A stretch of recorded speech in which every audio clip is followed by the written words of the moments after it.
Hi, my name is Annie Bougie, and today I want to talk about how machine learning can help beekeepers. As we know, the bees are in trouble and they form the foundation of our food chain and are vital to our ecosystem. Many experts believe that backyard beekeepers can be a part of the solution, but one of the problems is that beekeeping is hard. There are many challenges with beekeeping, and today I just want to talk about a couple of them, which is losing your queen and with your bees swarming. A few years ago, I got my first Arduino and I had the idea of using technology to help solve some of these problems. So I had many ideas, and here's one of my ideas. To detect queenlessness, use a Hall effect sensor with a neodymium magnet, and here's how it would work.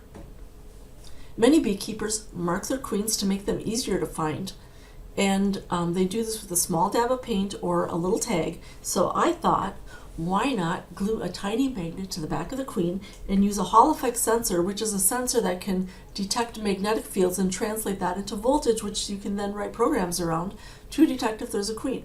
There were a number of problems with my solution, not the least of which most beehives contain metal, so a queen bee walking by a metal nail might stick to it and be kind of stuck there, so that is not going to work. There were many other reasons why this was just not a practicable solution, and the other solutions that I had were either too expensive or simply not practicable in the real world. Then I started learning about machine learning, and I realized that this is just a predictive maintenance problem, but for beehives. So let's talk about some of the differences between a queenless and a queen-right hive, which means that the hive has a queen. One way that you can tell is by pulling out all of the frames and looking for them, which is something beekeepers spend quite a lot of time doing. An experienced beekeeper can also tell by sound if a hive is queenless or not, or is likely to be queenless or not. As soon as you open it up, you can hear what they call the queenless roar, which is a very loud buzzing sound if the hive does not have a queen. There are other things that can cause that. Also, without a queen and without new baby bees being born, the population is going to change. Let's talk about swarming. First of all, what is swarming? Swarming is when the queen and half of the bees all leave the hive and form a new home. One of the things that bees do right before swarming is called bearding, and no, not that kind of beard, but more like this, where they form long columns and congregate on the front, and then at some point all of them fly off together with the queen and half of the bees in the hive, and then the half that is left behind is left to raise a new queen, and basically your season is over at that point for that hive. You're not going to recover in 1 year.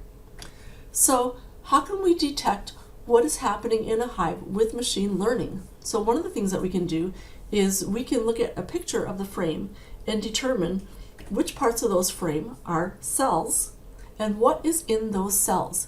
Are there eggs in the cells? How many? What is the ratio to other things like pollen and larvae?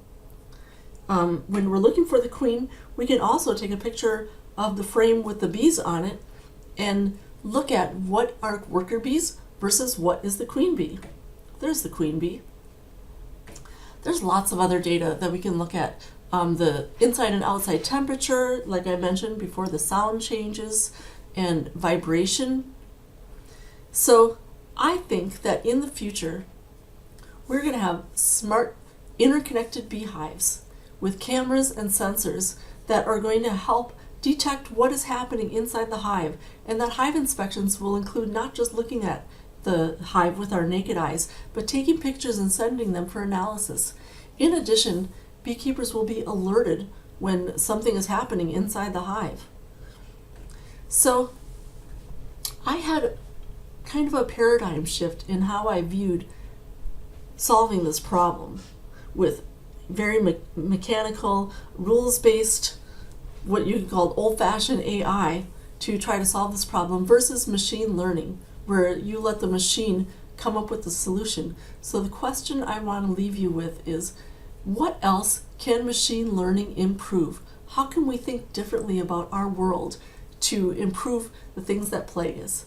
And with that, I leave you with that question. Thank you.